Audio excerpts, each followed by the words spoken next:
Welcome back. Today we have yet another K7000 that is blowing fuses.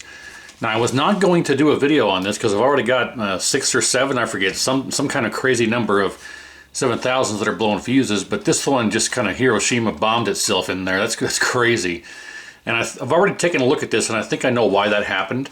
For a couple of reasons here. Let's go ahead and just take that out and I'll throw it in the garbage here. Well, actually I'll keep it over there. Zoom in here again. Let's see, C56, 57. This cap here is bulging, as you can see. So the reason for that is the single most common issue on the K7000 is R101 here. R101 gets very warm and it burns up the solder pads. And if you see here, look how loose this is. And if we turn it around and look at the pads, someone's already done some, so this has already got a cap kit that was done to it. Someone already did a cap kit to this and a new flyback and everything, so I don't have to do a rebuild on it, which is fortunate, but I will have to change out this cap. However, if we look at the solder pads here for R101, the most common issue, it is this pad here and this pad here. Now if you look here, it's not even attached anymore. Let me reach around the back here and do this. You can see that it's not even attached. Now, the reason I wanted to make this video is because if you look, the solder pad underneath there is still intact. It's not, the trace isn't broken, the pad's not broken. It just got so hot that the pad oxidized and the solder popped right off the pad. Which, that's why I want to make this to show that this happens. Same thing on the other side over there. You can kind of see the pad's not lifted or broken. It's just got so hot that it has lifted off of the trace, off the pad. Both of these. And that's just crazy. It happens more than you imagine it would happen. So we have to repair that. So what I'm going to do here is let's take this out of here. Gone, and look at that. This came right off with the when I took the leg out of there. But you can see that the pad is still there. Now let's see, this should be the same on this side.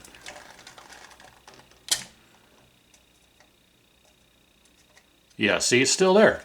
It's just got so oxidized that the solder doesn't stick to it anymore.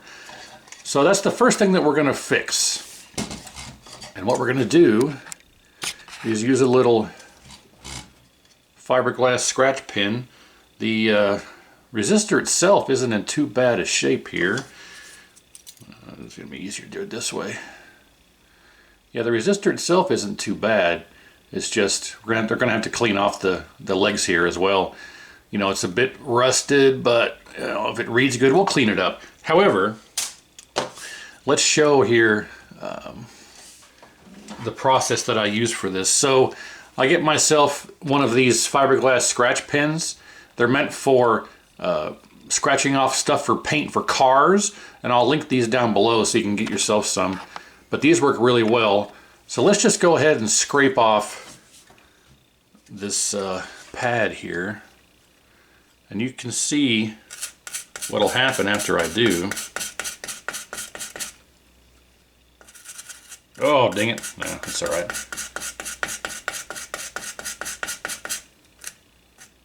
I'm going to end up breaking it.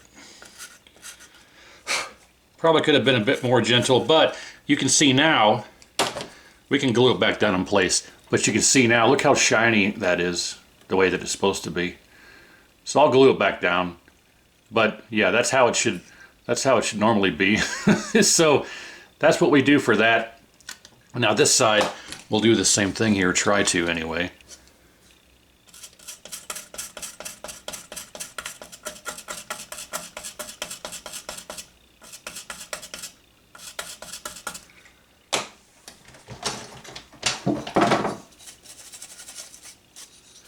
There you go. That is what you kind of want to do there. That's what I do anyway.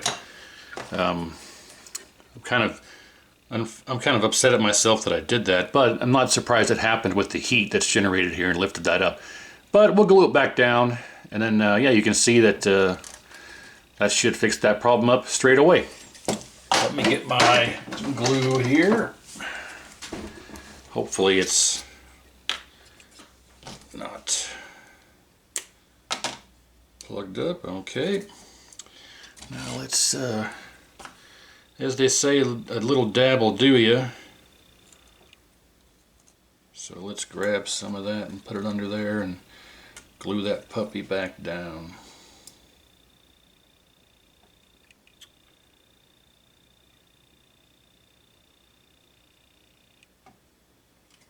There you go. It may not look pretty, and of course you don't want to get any under the part that the component has to go through. You don't want to plug the hole up, but yeah, there you go. Now we're cooking with gas. So there's a nice quick easy repair for that R101.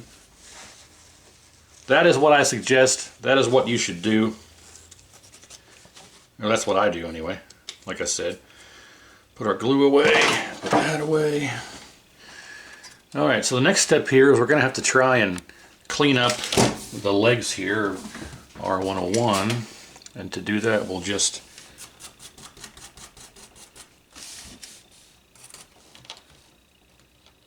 because the solder definitely won't stick to the leg unless you clean it up as well.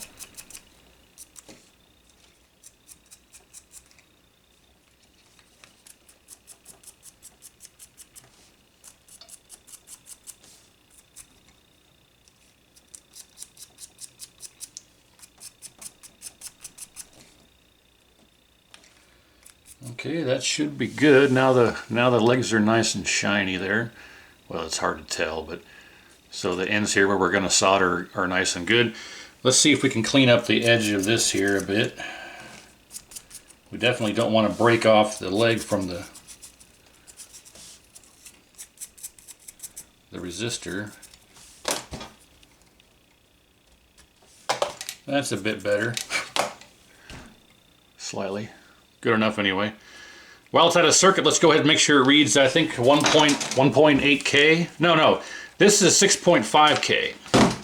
This is a 6.5K resistor, if memory serves here. Now, in circuit, it usually reads around 4.5, but I think out of circuit it should be 6.5, give or take. 6.0, that's close enough. All right. Close enough for government work,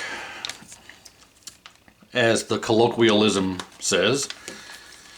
Well, alright, so let's get this back in here and see if we can get it soldered in place fairly well. I gotta clean up the hole there. Slightly getting junk in the hole. Let's make sure this will fit through. Yep. Alright.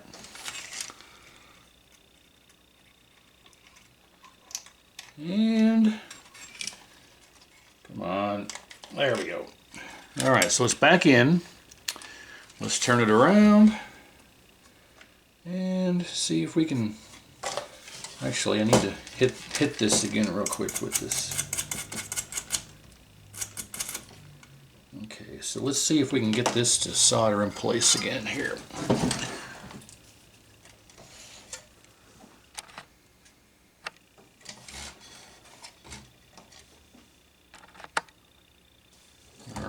In theory, this should be fairly easy. I'll turn my fan on here, hang on.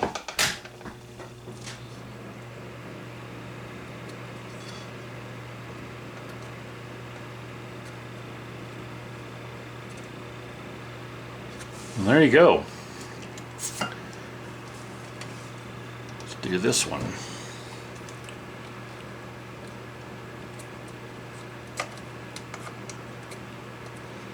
Yeah, that one's not liking it so much because I need to clean some of this off again.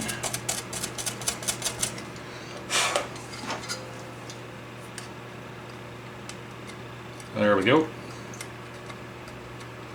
There you have it. Both sides successfully repaired. That is what I do, and that is what I suggest. Now that I look at this, we can see that this pad here is lifted as well. Look at that. I can get my, let's see, where's my, get my blade under there. Yeah, look at that. So looks like that's lifted as well. I don't know if we have continuity, I'll test it, but yeah, R101, most common thing to inspect and most common issue you have with the K7000 here. So it's almost assuredly the reason as to C47 bulging, pardon me, is because you can see the C47 shares a leg. There's C47, it shares, this is the cap leg that someone soldered over to it, shares with this. So with basically with this resistor being out of circuit, this thing overheated and started bulging. So yeah, let's go through now. I'll do all this other repair, don't worry about this. Let's go through and see if there's something else that's bad that caused the fuse to go. So now that we have that repaired, I wanted to, like I say, I wasn't going to make this video, but I wanted to show the R101 common failure and what I do to fix that. So hopefully that gives you an example of what you should do if you have, that's something you always inspect. I always test these resistors and stuff, but I don't know if I always show that you want to check the bottom side as well. Whenever I say, I do a full reflow, when I say full reflow, I mean things like that. I inspect all those pads, and if they're oxidized or even closely resembling oxidation, I fix. This is the kind of repair that I do on stuff that needs that. Also, a lot of times I'll just take this and just create a solder bridge across here and a solder bridge across here, and you don't ever have to worry about that ever happening again. So I didn't do that this time because we don't really need to. I mean, I guess I could, but anyway, yeah. So if we move on here, let's test. Since D18's on the bottom side of the board, that kind of scares me because someone has done some. D18 normally goes underneath or right here under this cap by the yoke header pins, but someone's moved it to the bottom side. So let's just check and make sure that it reads good here. Negative, of course, always goes on the side with the stripe, the black stripe. Okay, so that's all right. HOT gone. And I just made a video on the critical safety cap. Of course, it's going to read shorted. You read diagonal across here. Well, what about this side? Well, now that's interesting. Why is that reading good? Huh.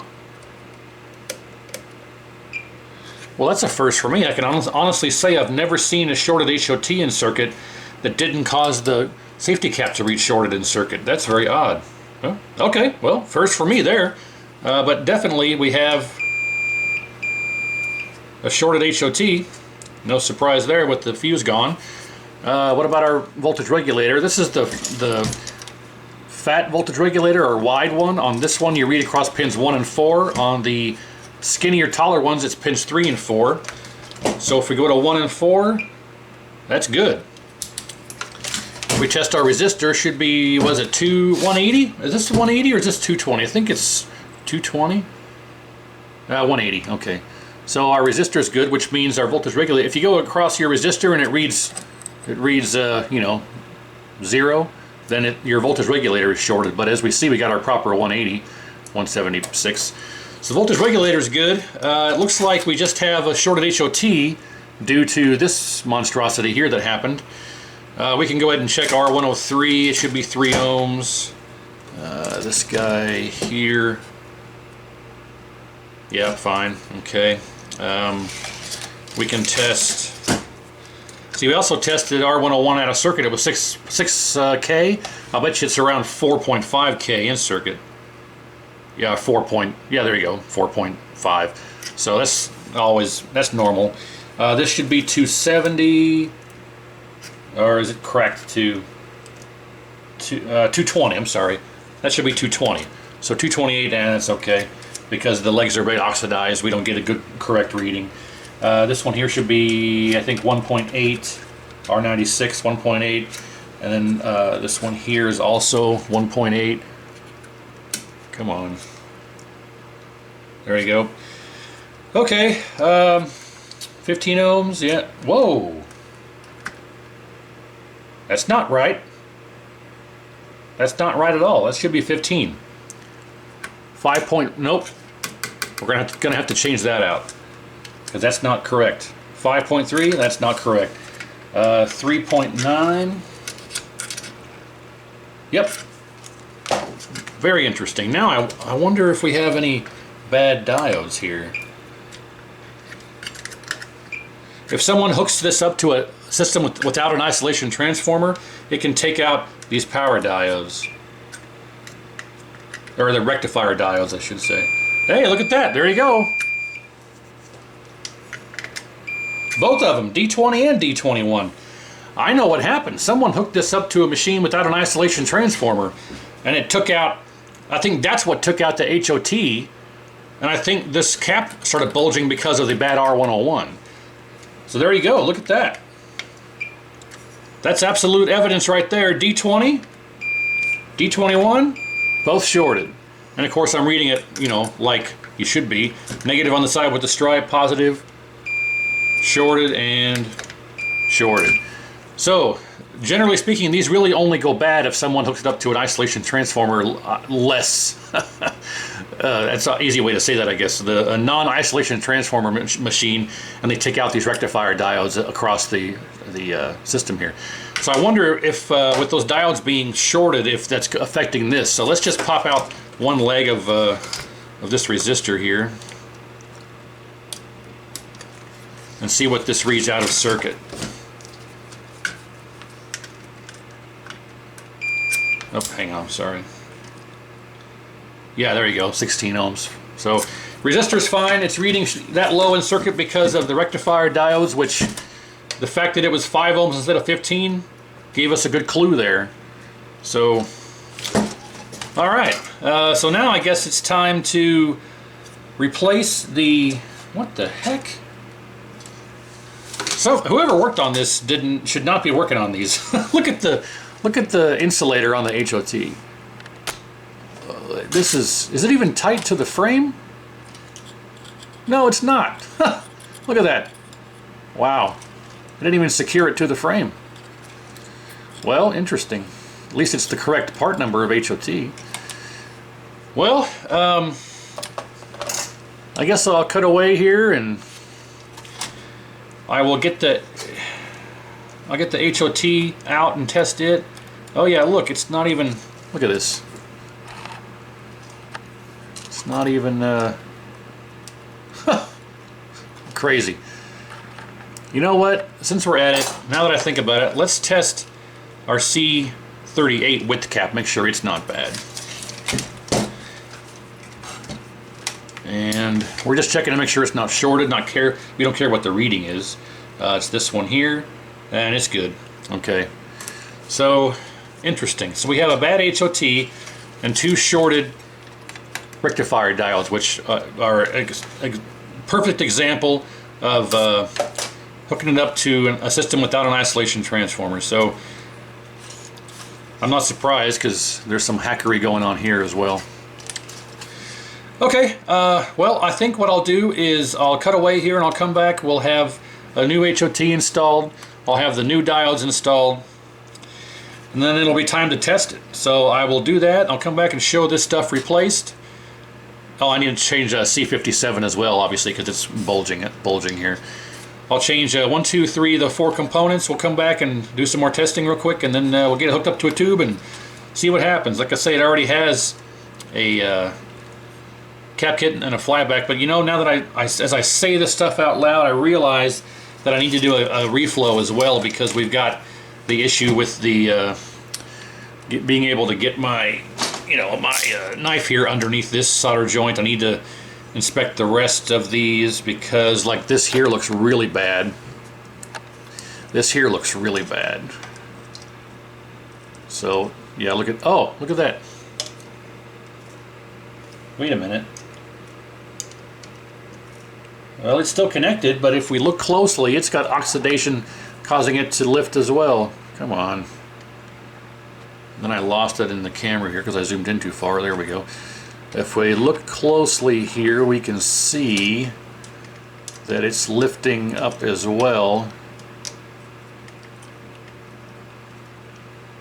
Yeah, see, it's lifting off of the trace here.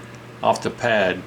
Right there on the edge there, it's lifting up off the pad. So another oxidized pad we got to fix. So let me take care of all of that. I'll come back and show it, and then I'll get the components replaced, the reflow done. I'll show everything done here, and then we will get it hooked up and see if we're successful. So stand by, I'll come back, I'll have all that done, and we'll see what we get. Okay, a bit of change of plan here because this stuff is just so bad. I want to show all this on camera here because we can see that this here is the one that I've already fixed right here, but look how bad that is. The oxidation across this resistor here is just out. Look at this pad. It's just black. It's still there. It's just so heat oxidized that it's black. It should obviously look copper like that. Same thing with this one here, and a little bit of this one, and this one over here. This is the one that I was able to lift, and the pad was lifting up with the trace. It's not so bad, but it's oxidized as well. So I want to kind of glue this back in place, clean this up, scrape a bit of that away, and solder to the trace here. But this absolutely would have been an issue if I was to just try and reflow this as it is. It would not have stuck to the pad, and I wouldn't have had any continuity across this trace or this trace. It would have been soldered to the component leg would have been soldered to, you know, the solder ball, but it would not have had any continuity or very high resistance. So I haven't had one this bad in a while. So this is a high hour one, obviously. But let's go ahead and see if we can get that. Do I dare fix this one too? This one probably isn't as bad. This one here, it just looks bad. That's probably going to end up being okay. I may just go right and just put a solder bridge across from here to here and be fine. But these here, no, I want to do these the right way and just show, oh, sorry, on camera here. So let's go ahead and start by just scraping this away here. You can see with just the tiniest bit of effort, look at it now. Where's my, yeah. It's nothing but bare copper now. Oop, come on. There you go. So that is what I recommend doing for all of these, quite honestly.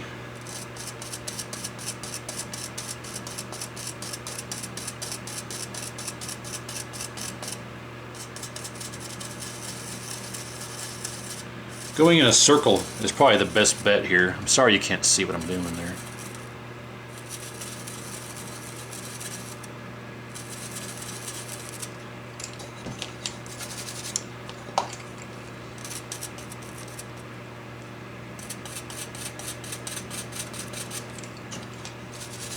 Okay, I will take that.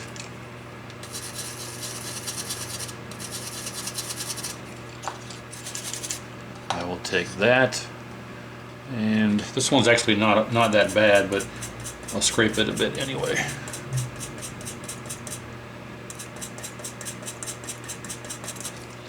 Now also don't forget to clean off the legs of your components, because the component legs will be just as tarnished as this. You won't be able to actually get anything to stick to the leg.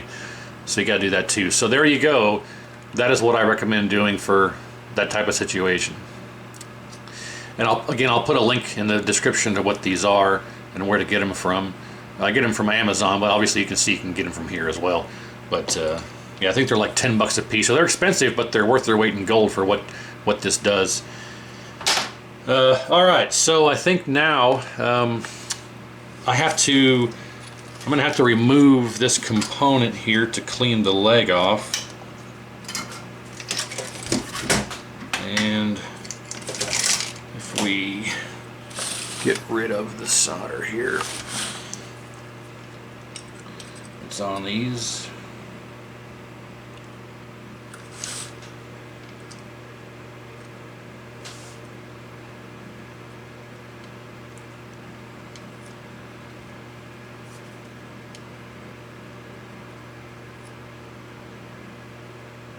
Okay.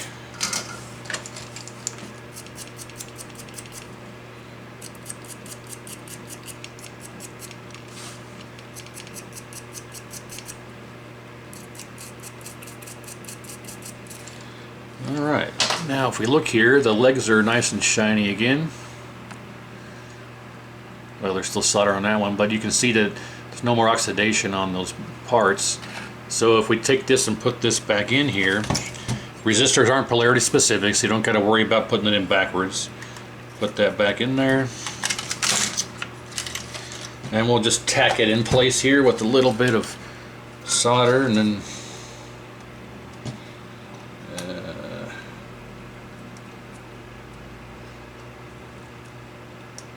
come on. There we go. Alright, so now let's go ahead and hit up our new joint here. And it should look minty fresh now.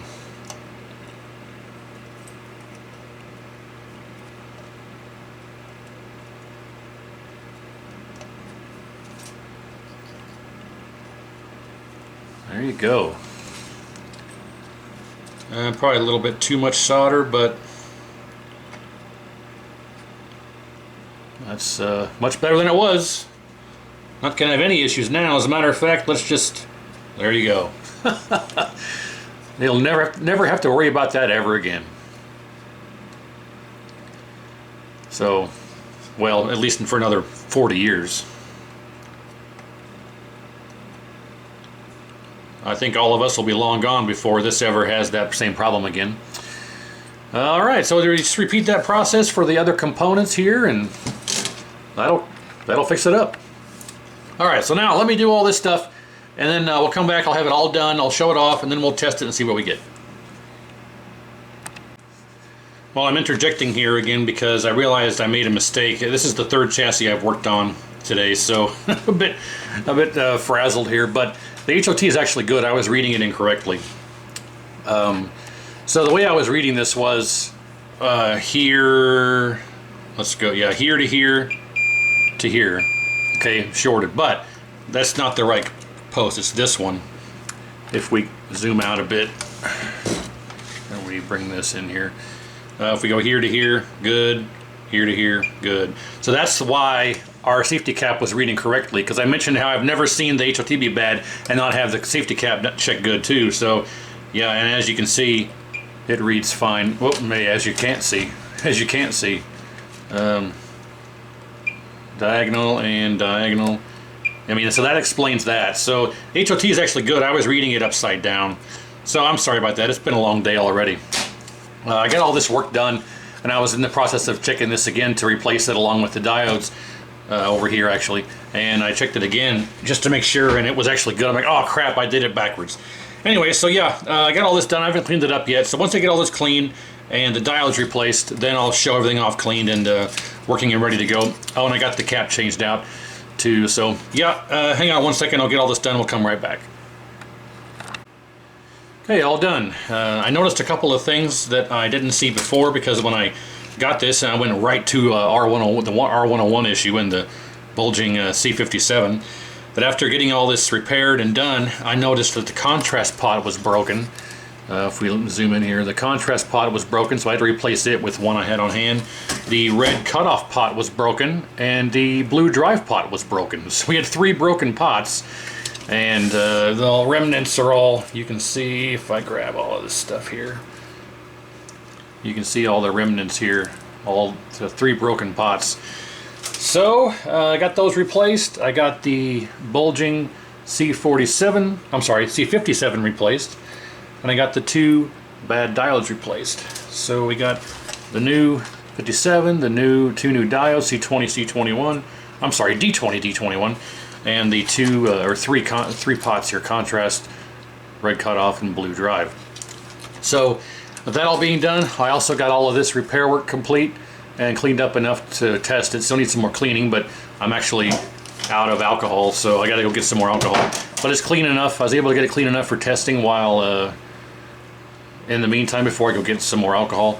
But yeah, I got the diodes replaced. I got all of this stuff reworked and cleaned up. We saw all that. So that's all done and more reliable now. I put the solder bridge across there, solder bridge across there. So we should never have to worry about that ever happening again. Everything is cleaned up, and you know, I cleaned up the resistor, the ceramic resistor across there. This guy here. So everything is now done, rework is complete, full reflow inspection, and we're ready for testing. So let's go ahead and hit up a couple of the things that we tested before that were bad. If we recall, D20, D21 being shorted, so if we test them again here, D20, no longer shorted, D21, no longer shorted. And again, our HOT was good. We talked about that. I measured it incorrectly originally, but because I had it upside down and backwards, and who knows? It's been a lesson. Like I say, this is the third one of these I've worked on today.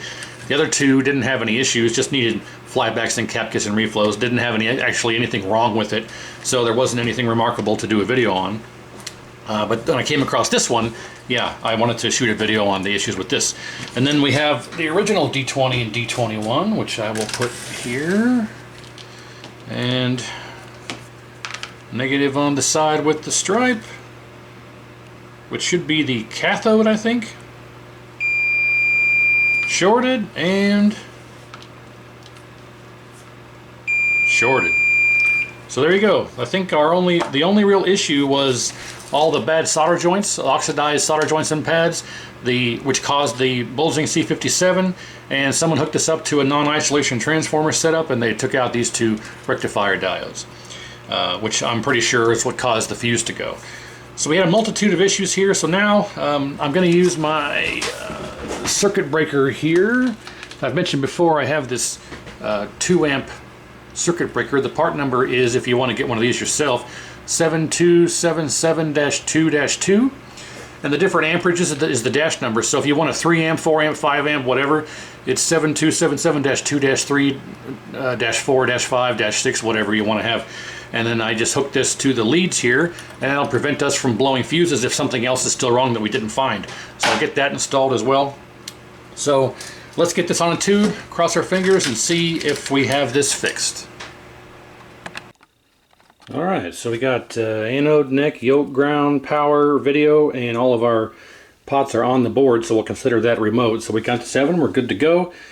I have not turned it on yet. We have our circuit breaker attached right there. So if something goes wrong, it should pop on us. We'll take a look and monitor that.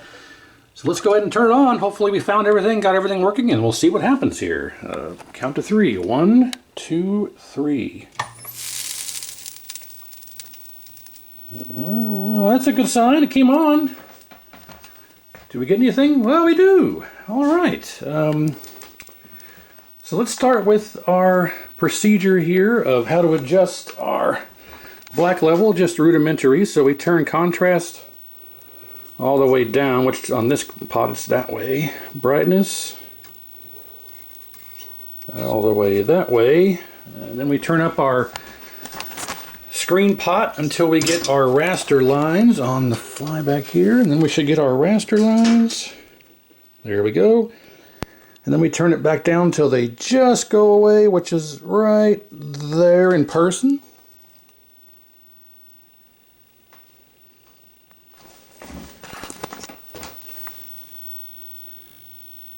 I'm pausing here because I see something burning.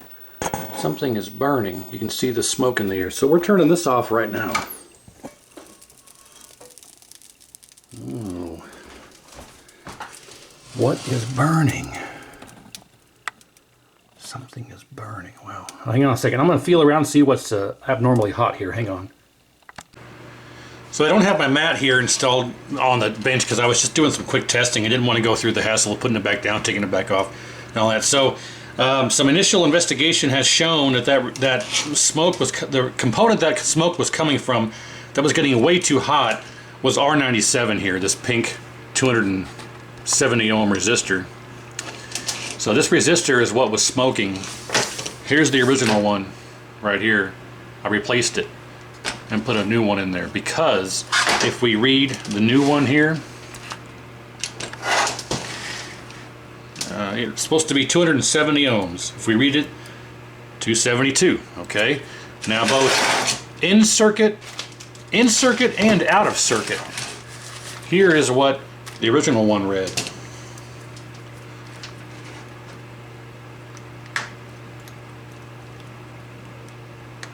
Come on. 228. So that's too far out of tolerance. So I think possibly when all these solder joints went bad and this cap went out, this cap is also tied to the same trace as this resistor. So if we look here, let's zoom in. So this cap here is C57, and you can see it shares the same trace here with this leg. It goes from this leg to this leg. These two legs right here are this resistor. So I think when all of this stuff went bad, and all these traces and everything went bad and oxidized, I think it probably damaged this beyond repair, and it put it way out of tolerance, and it's not able to support the circuit anymore, and that's why it was heating up. Because when I first tested this in circuit after taking it off the chassis, after taking the chassis off the tube, we were at 2.0K. So this, is not able to supply the necessary resistance in the circuit anymore. So I'm tempted to see if that's the only issue. I checked those diodes and they're fine. So I think this was the actual problem. So yeah, I think this was the issue. So I got that replaced. Let's get it back on the tube and see if that causes the smoke to go away, if you will, or let's just run it a bit longer. Let's just make sure that we don't have any more smoke. And I think this was the cause here. So here we go. Let's see. Okay, all hooked back up again. Let's see what happens now. I think when we last left, I had brightness contrast all the way down, and we just got our flyback adjusted to where it needs to be, and I was about to adjust contrast brightness to see what kind of image we got when we noticed the smoke. So I need to kill this light again. All right, so let's, we got the fan turned off, obviously.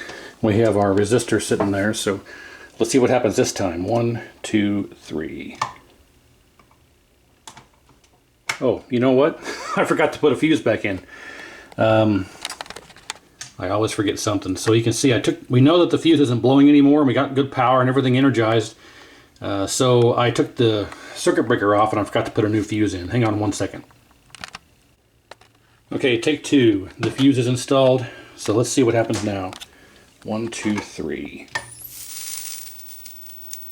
Okay. It did make an odd noise though when I turned it off the last time. I want to see what happens when I turn it off. See? It's doing that noise. Did you hear that? It sounds like the flyback re-energizes, or the I've heard that before, but I can't recall if that was an actual issue or what causes that. Here, listen, I'll turn it back on. It seems to turn on just fine. But listen to what sound it makes when I turn it off. Listen to this. I mean, it discharges. It seems to work okay. Let's go ahead and turn it back on. That is just super odd. For now, let's just keep an eye on this resistor here. Make sure nothing odd's going on here. Right there.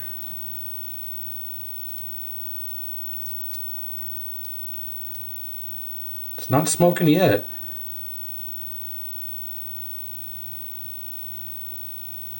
Seems to be okay. I don't smell anything. Last time I smelled the smoke before I saw it. Well, it's not burning up. I don't smell anything. I don't see any smoke. Okay, well, I mean, my theory may be correct. It may have just been so far out of tolerance that it was causing, it's causing this smoke and overheat. Like I say, it read 2.0 K ohm when I took it, when I first measured it after it was heating up, of course, because it's hot. But anyway, it seems to be good now. I don't see any more smoke, and the resistor is not heating up. So I think that was the problem. So let's go ahead and get our contrast and brightness adjusted. If I can find what I did with my little screwdriver. And of course, it's gone. No idea where it went. It's going to be tough to adjust. There it is. Okay, it's going to be tough to adjust contrast without. Let's do brightness first. Brightness up to roughly there. Contrast roughly, let's go right there. We need to adjust our focus, and right about there is as good as we can get it. We are way too blue. Not worried about that though. Turn that down a bit. Okay, vertical size. And come on, where you at? Where you at? There you go. Okay. Roughly there. Okay, we need to adjust our 50-60 hertz pod a bit. It's a bit folded over down there. Let's adjust that and get that just looking good here. See how it folds over on itself? Turn it down until it stops doing that. Roughly there's good. And hey, that's looking pretty good. We need to adjust our H position something awful here. That's way over on this side. And right about there. Alright gang, there you have it. Another successful repair. This one was a bit interesting. So I wanted to document the stuff going on here with the bad solder joints and the resistors and oxidation and heat and everything. This is all stuff that you should do on every single one of these you come across. Every one you ever get across your bench or have problems with, always inspect those resistor joints and pads and all that stuff, because almost every single one you're ever going to see has an issue with R101 especially. So we had a bulging cap, a bad R97 I think it was, I forget, 3 broken pots, 2 shorted diodes, and a blown fuse. So, and a bunch of bad solder joints. But anyway, yeah, there we go. Awesome. So let this run like I normally do. No reason to adjust colors and stuff. It looks pretty good the way it is. And it's not staying on the tube, so yeah. And our resistor is still looking good. Not burning up. I can still see the colors on it. It's not smoking. I don't smell anything, no smoke. I'll let it run. Should be good. So thanks again for watching. Very interesting repair. Hopefully you learned something. And stay tuned. We'll see you next time.